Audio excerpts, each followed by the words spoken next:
Picking the right tree for Christmas is an art, but it's made easier thanks to decades of work by one man. Gary Chastagner is widely known as Dr. Christmas Tree.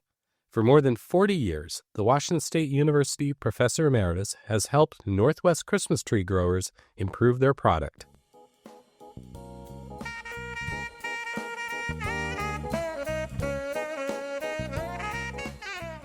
Welcome to the Washington State Magazine podcast. We bring you WSU stories from all corners of Washington and beyond. I'm Larry Clark, editor of the magazine. Oregon and Washington are large producers of fresh-cut Christmas trees. A plant pathologist, Chastagner has worked on issues related to disease, needle loss, and genetics in Christmas tree varieties. He also contributed knowledge about how fresh-cut Christmas trees can be displayed indoors for weeks, retaining their beauty and their needles. In this episode, Chastagner talks with Washington State Magazine science writer Becky Kramer about working on solutions to tree disease, visiting tree lots in the Southwest to improve hydration of displayed trees, scouting new Christmas tree varieties around the world, and his own Christmas tree traditions. Gary, welcome to the Washington State Magazine podcast. Oh, thank you very much, Becky. So you've spent more than 40 years working with the Christmas tree industry. What issues were Northwest growers facing when you started this work? Well, I'd just been hired in 1978. I wasn't hired to work on Christmas trees. I was hired to work on ornamental bulb crops and turf grass. But the Christmas tree industry in the Pacific Northwest, which is the largest producer of Christmas trees in the United States, they were having issues with a disease called Swiss needle cast that is caused by a fungal pathogen, and it attacks Douglas fir, and Douglas fir was the most common species that the growers were using. And it caused a premature casting of needles. They would go to harvest trees, and if they had a lot of Swiss needle casts, there'd be very few needles except for the current season needles on the trees. So the legislature basically requested that WSU assign someone to help the industry work on this problem. I was sort of a new kid on the block, was working on ornamentals, and so I was requested to start working on this. WSU contributed $30,000 to start the Christmas tree research program in 1979. You've mentioned in the 1950s that people kept their Christmas trees for about a week.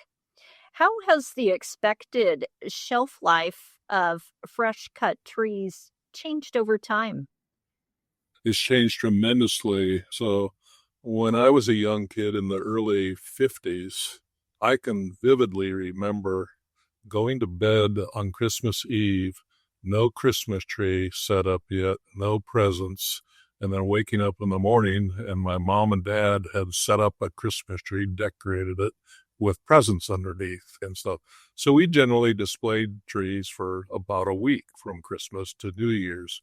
And I think that was the case in many situations. The trees were set up closer to Christmas and generally taken down right after New Year's.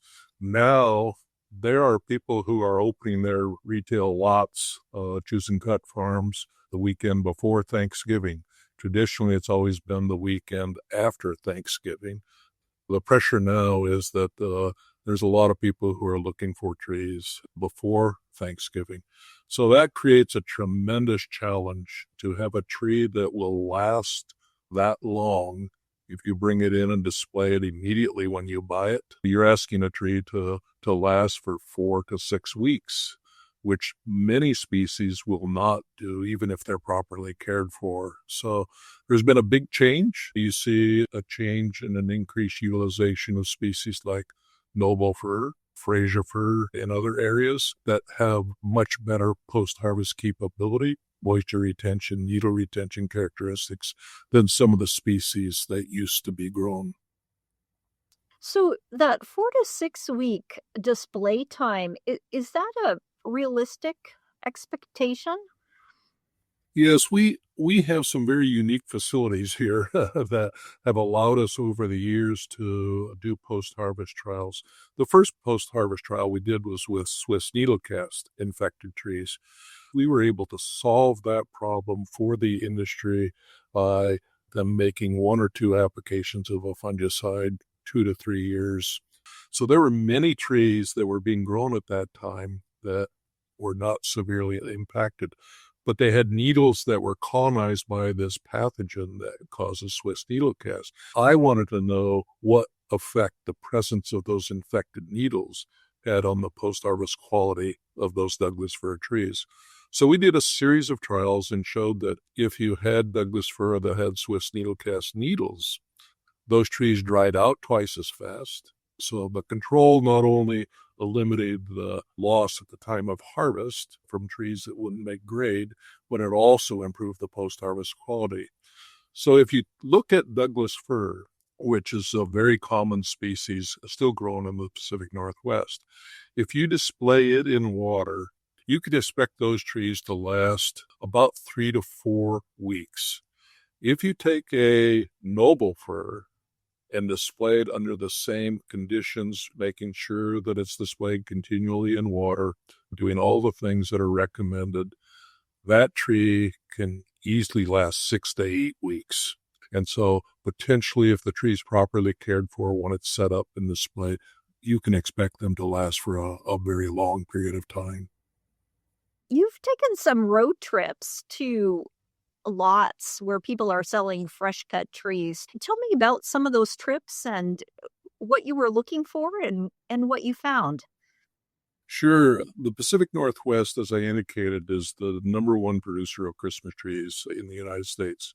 But these trees are shipped throughout the United States. The major markets for Northwest trees are usually down into California, particularly Southern California, Arizona, Texas, areas like this. So there were always questions about, well, what's the moisture status on these trees? Are they being harvested too early? The growers start harvesting them in maybe early November, store them for a period of time as they're working to build up inventory, and then they're shipping them to these markets. Part of our post-harvest work with Swiss needlecast, we had shipped a set of trees to California, to UC Davis, where I graduated from, and I had a collaborator down there who set trees up. Well, we also set some of the same trees harvested from the same fields up in Puyallup here at the research center. And there were 2 trees that were shipped to Davis. They lost a significant amount of green needles shortly after being set up. Well, this is a common concern of consumers about messiness and loss of needles. So when we went back and checked what was different about those trees had dried more than any of the other trees by the time they had set up. So that led us to ask the question, how far can we dry down a tree? Is there a critical moisture level that you can dry a tree to that shifts it from not shedding to shedding? And with Douglas fir, it would be drying it down to a moisture level. We measure this with a pressure chamber, what's known as in bars, so minus 35 bars. A fresh tree would have a moisture level, a water potential level of about -5 to -10 bars. So what happened is we did a lot of research to look at how far you could dry trees down after harvest, what effects storage had. And under our cool, moist conditions that we have in the Pacific Northwest, most of the drying is not occurring during after harvest and storage in the Pacific Northwest. It's too cool, it's too moist. Where we do see drying is when they're on the retail lots, particularly in warm weather markets. So that led us to understand that Douglas fir had a threshold water potential of about -35 bars. If you harvested that tree and didn't allow it to dry below that, you could recut that base. And these trees are phenomenal. They'll rehydrate back up to the moisture level of a fresh cut tree. So I did my first retail lot surveys all the way from Washington, Oregon, down into Southern California. just visiting retail lots. I took a pressure chamber with me and we're measuring water potentials on these. And at the time, most trees on retail lots were displayed in wooden stands. They were not taken care of like they are today. There are very few trees that had dried below the threshold moisture in Washington. But when we got to Southern California, about 60% of the trees on the retail lots had dried below the threshold moisture content, indicating that those consumers, if they purchased those trees from those lots, they were likely to have trees that would not either rehydrate very well or might show needle loss problems.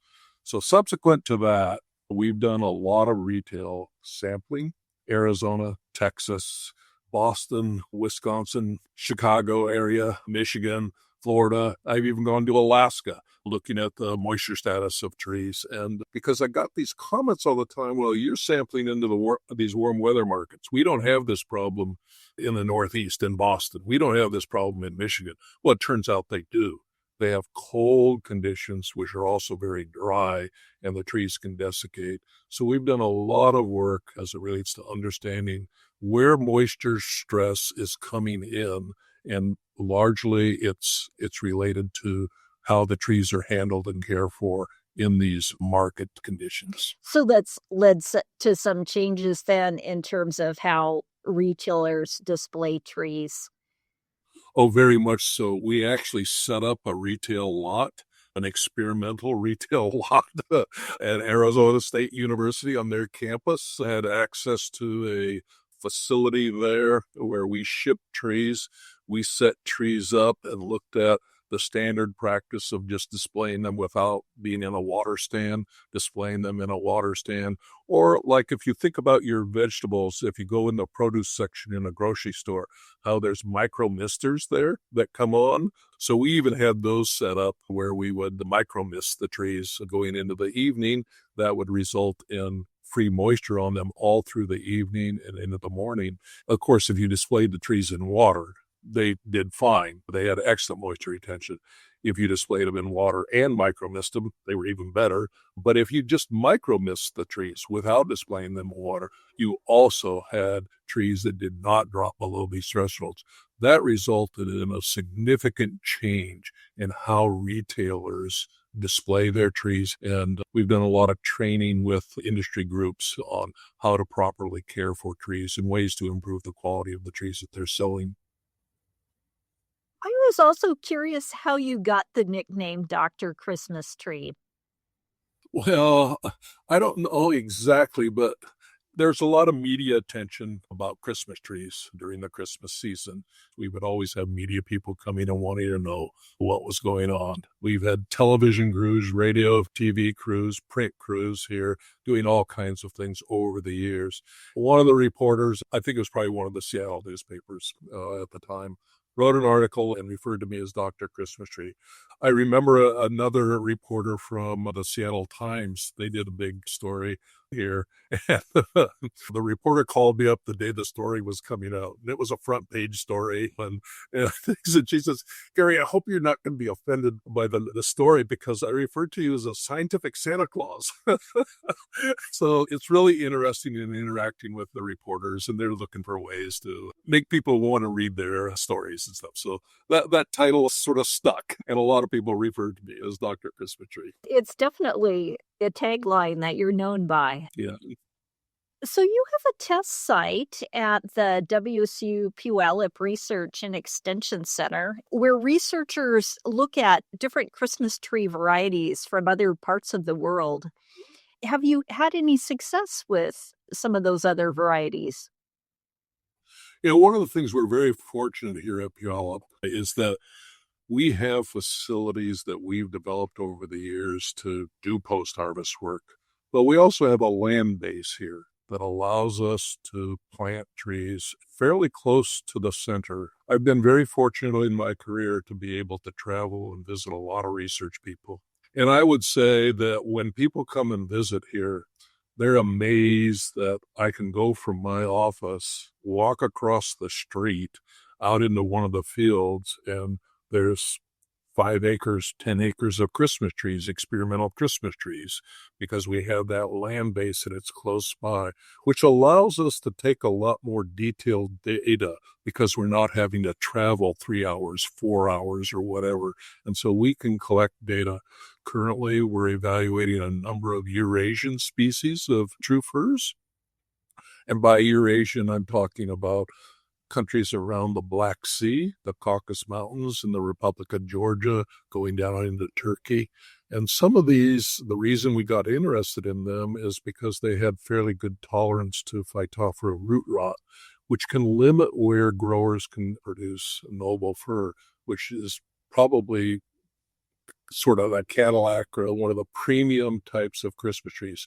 But if you have soils that have poor drainage, high moisture levels, Phytophthora is favored by those conditions, and noble fir, even Fraser fir back in North Carolina and elsewhere, are very susceptible to that disease. Well, we were working on trying to identify species that were more resistant or tolerant, and we found that some of the Eurasian species were quite tolerant to that disease. We've had some projects in Denmark where Nordman fir is the principal species grown as a Christmas tree, and then have done some collecting trips in Turkey and in the Republic of Georgia to identify and collect sources of these species, and have then brought them back, grown them as seedlings. These are collaborative efforts that involve multiple institutions. It only happens because we have these collaborations. But then we put these plantings out in different locations throughout, in the case of the U.S., throughout major Christmas tree production regions, and then evaluate them over the 7, 8, 9 years that it takes to grow that as a tree. We do disease susceptibility work, and then we do post-harvest work on all those trees and identify individual trees or individual sources of trees that have really desirable growth characteristics, foliage quality characteristics, and post-harvest needle retention and moisture retention characteristics. Those individual trees are then grafted into seed orchards and are being used to produce seed that is coming from mother trees that have these desirable characteristics. And the work we did in Denmark showed that the progeny from mother trees that have those desirable characteristics. So we have a number of these trials. I just got back a week and a half ago from evaluating the planting down in California in the Placerville area, which is in the Sierra Nevadas between Lake Tahoe and Sacramento. We have a planting in Idaho, and we have a planting here, and there's a planting in Oregon. We put these trees in different geographical areas because of the different geographical environmental conditions. Some of these trees may break bud early, so they may not be suitable for production in Idaho or in Michigan. We find that out by putting in these trials, and that has led to an understanding of the potential that some of these species and some of these sources have the potential to make really high-quality trees. Are any of them on the market yet? Yeah, so we've been working on Nordman fir since 1994. That's the first trials that I did looking for Phytophthora resistance. We had this project in Denmark in the late 1990s, early 2000. There has been an increased production in Nordman fir. As you can imagine, it takes a while. All of a sudden, you can't flip a switch and next year have Nordman fir trees to sell. You got to get the seed. You have to grow them in the nursery for 2 years, maybe 3 years, plant them in a field, and depending on the site and how fast the species or the source that you're planting and growing. So it's a 10-year process because it's been increasingly planted in the Pacific Northwest. You see the increasing amount of Nordman fir in the marketplace on choose and cut farms. You're seeing an increasing amount of Turkish fir in the marketplace because it grows slightly faster than Nordman fir. And more recently, we've shown that Trojan fir, which is native to the mountain regions that are going north and sort of south of Istanbul in Turkey. Trojan fir have not really been grown as Christmas trees in the past, but in our trials that we started in 2000, and those trials showed that there was a tremendous opportunity maybe to utilize Nordmann fir and Trojan fir because of their tolerance to a number of diseases and insects, and also because of their characteristics. What accomplishments on behalf of the Christmas tree industry give you the most satisfaction? Well, I've been very blessed. I have a very applied program. We can do high-tech science to help answer questions. I've always been interested in figuring out ways to solve problems. There's been some very significant accomplishments that we've been able to help the industry. Swiss needle cast is an example. In the early 1980s, that disease was causing a $3.5 million loss each year. Those controls that we developed at that time cost about 5 cents a tree. Those controls are still widely used, and they're still very effective. We've done similar things for other diseases. But the other aspect of it is that we were very involved early on in hosting and organizing a professional meeting of scientists and extension people who were working on Christmas trees. It was very much scattered. People in one state weren't working necessarily with people in another state.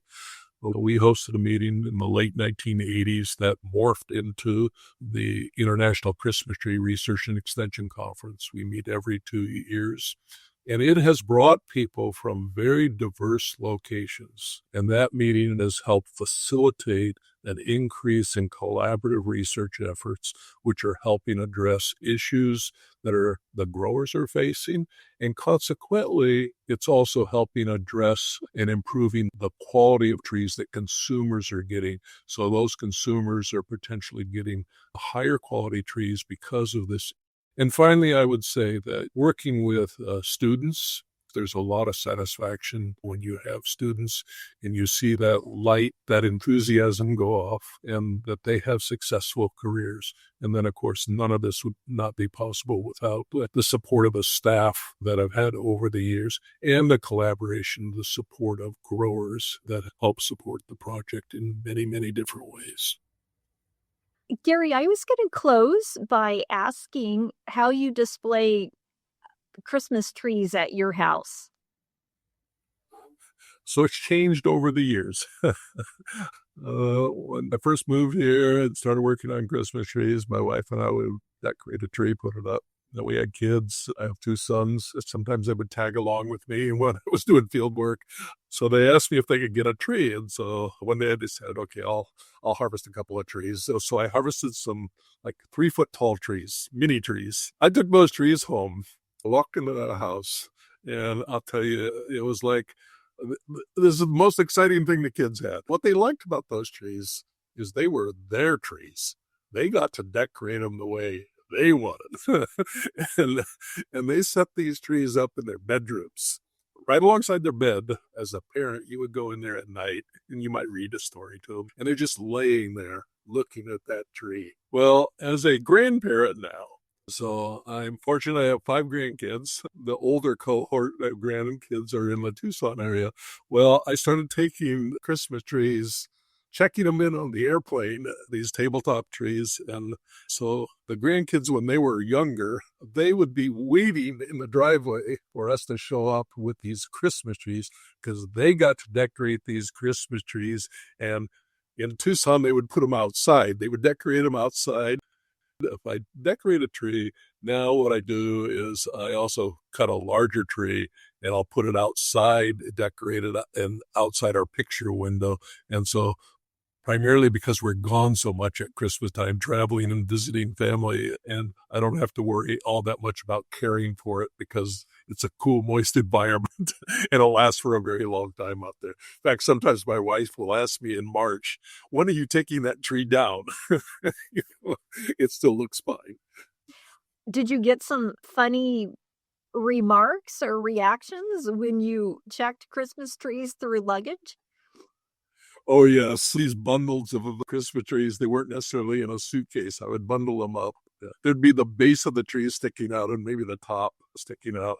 And the people who were checking me in at the airport, they would say, "What is this?" And I would tell them that I'm taking the Christmas trees to my grandkids. They loved it.